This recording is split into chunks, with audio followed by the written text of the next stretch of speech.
Hi guys, তোমরা সবাই কেমন আছো? আজকে গেছিলাম বাবার বাড়ি।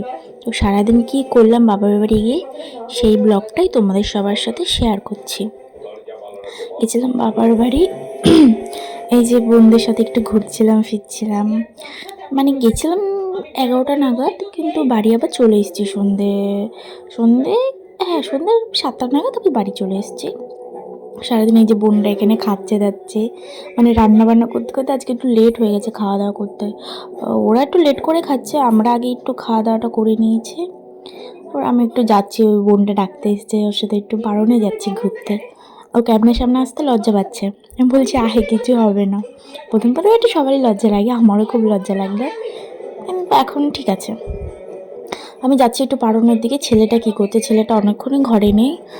দেখে আসি একটু ছেলেটা কি করছে। মানে যা দুষ্টু, বললাম না, যা দুষ্টু, গিয়ে দেখছি পারনে দুষ্টুমি করছে ও।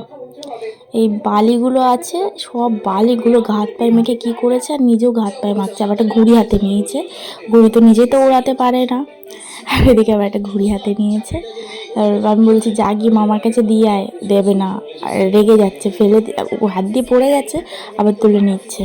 আমি বলছি যাও গিয়ে মামাকে দিয়ে আসো, কিন্তু দেবে না, ও দেবেই না। দেখো, আমার কাছেই আসবে না, আমি একটু নিচ্ছি বলে কাঁদছে, আমার কাছেই আসবে না। আমি একটু ঘোরাচ্ছি, মানে ভুলাচ্ছি ঘুড়িটা দিয়ে দে মামাকে, তাও দেবে না, ও কিছুতেই দেবে না মামার কাছে ঘুরে। আবার দেখছে আকাশে ঘুড়ি আছে কি না আছে, এরকম ভীষণ দুষ্টুমি করে। আমার বাবার বাড়ি আসলে ভুলেই যায়, আমাকে তো ভয় পায় না বাবার বাড়ি আসলে, আর বাবার বাড়ি গেলে ওকে কিছু বলতেও পারি না। বাবা মা সবার বারণ, এসছে আদরের, ওদের সামনে কিছু বলতে পারি না। তোমাদের সাথে কি এটাই হয়? তাহলে অবশ্যই কমেন্ট করে জানাবে তো। আর ছোট বাচ্চা থাকলে যা হয় আর কি।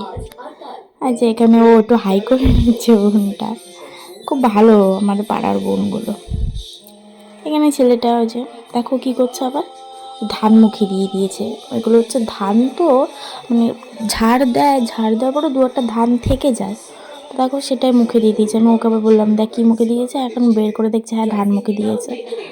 তারপরে এই ধানটা বার করে দিয়েছে, রাখেনি। আমার এই ধানটা যদি গলায় ঢুকে যায় না, গলায় বেজে যেতে পারে। তো পরে ছোটো তো এখনও, মানে ঠিক করে কথাও বলতে পারে না, প্রবলেম হবে। ভীষণ দুষ্টুমি করে, যা পাবে অ্যাকচুয়ালি, যা পাবে নিচে পড়ে থাকবে মুখে দিয়ে দেবে, এত দুষ্টু। ছোটরাই তো দুষ্টু করবে, ছোটো ছাড়া ছাড়া কারাই দুষ্টু করবে। যাচ্ছে ওর মামার কাছে, ওর মামা ওই পারনে গেছে, সেখানে যাচ্ছে। আর এই পারন তো আমার অনেকেই চিনবে, আবার অনেকেই চিনবে না। এগুলো না ধান শুকানো হয়, ওই যে ওখানে স্টিম আছে, ওই স্টিমে ধানগুলো সেদ্ধ করা হয়, তারপরে এই পারনে ধান ফেলা হয়। এই ধান শুকিয়ে যাওয়ার পরে তারপরে কলঘরে দিয়ে তারপরে চাল বেরোয়, তারপরে দোকানে দেয়, তারপরে বিক্রি হয়, তারপরে আমরা সব ভাত করে খাই। এই অনেক ঝামেলা এই করতে। একদিন আপনাদের সাথে ভালো করে শেয়ার করব কি করে ধান, স্টিম, চাল সব কিছু একবার দিন ভালো করে শেয়ার করব। তারপরে বাড়ির দিকে একটু চলে যাচ্ছিলাম, তারপরে তোমাদের আর কোনো ভিডিও শেয়ার করা হয়নি, একদম বাড়ি চলে এসেছি। তারপরে বাড়ি এসে ছেলে এত কাজ যে আমার এতটা একদম অসহ্য লাগছে। বাড়িঘরের যে অবস্থা দেখছি, এসে মাথাটা এমনি গরম আছে, দেখে আবার ও কাঁদছে। তারপরে কী করব, এগুলো সব গুছিয়ে টুছিয়ে নিয়ে এগুলো আমি একটু করছিলাম। এখন ওর তো খাওয়াতে হবে, টাইম হয়ে গেছে, একটু আদর করে নিচ্ছিলাম যে বাবা চুপ করো, তাও কোনো চুপ করছে না। তারপর ওকেও গোছাতে হবে, খাওয়াতে হবে। তারপর ওকে খাওয়ানোর পরে তারপরে একটু জামা কাপড়গুলো গুছিয়ে নিচ্ছিলাম। মানে এরকম অবস্থা করে একটা বেলার জন্য গেছি, বলতে গেলে একটা বেলাও না, ঘর দুয়ারে এরকম অবস্থা করে রেখেছে। আর যদি এক সপ্তাহ না থাকি, তাহলে এই ঘর দুয়ারে পা ফেলার জায়গা পাবে না, এরকম অবস্থা করে রাখে। তারপর সব জামাকাপড় সব গুছিয়ে নিলাম।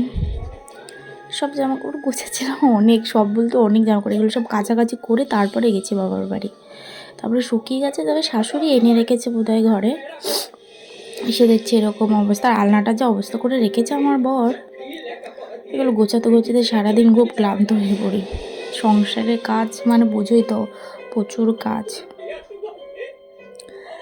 তারপরে সব গুছিয়ে নেওয়ার পরে একটু আসার সময়, বাবার বাড়ির থেকে আসার সময় একটুখানি একটু দোকানে ঢুকেছিলাম, আমার কিছু জিনিস শেষ হয়ে গেছিলো, সেগুলো কেনার জন্য।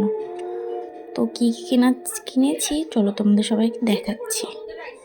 কিনেছি এখানে,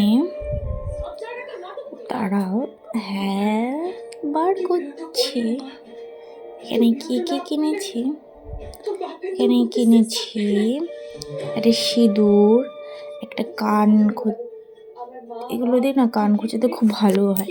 এবং বাচ্চাটা আছে তো ছোট, তো ওরও একটু নাক টাক পরিষ্কার করতে ভালো হয়। একটা নেল পলিশ কিনেছি, আর কিনেছি একটা সিঁদুর কিনেছি, একটা টিপের পাতা কিনেছি, লিপস্টিক কিনেছি, দুটো ক্লিপ কিনেছি। এইসবই কিনেছি আর কি। এইসব জিনিসগুলো টুকটাক জিনিসগুলো শেষ হয়ে গেছিলো, তো আসার সময় একবার এগুলোও নিয়ে এসেছি। তো তোমাদের সবার ব্লগটা কীরকম লাগলো, কেমন লাগলো তোমরা অবশ্যই কমেন্ট করে জানাবে। যদি কিছু ভুল হয়ে থাকে অবশ্যই ক্ষমা করে দেবে, কারণ ফার্স্ট ব্লগগুলো করছি, তো এটার মধ্যে আমার সেকেন্ড ব্লগ। তো তোমাদের যদি ভালো লাগে অবশ্যই লাইক কমেন্ট সাবস্ক্রাইব করে দিয়ে অবশ্যই যাবে। আজকের জন্য টাটা।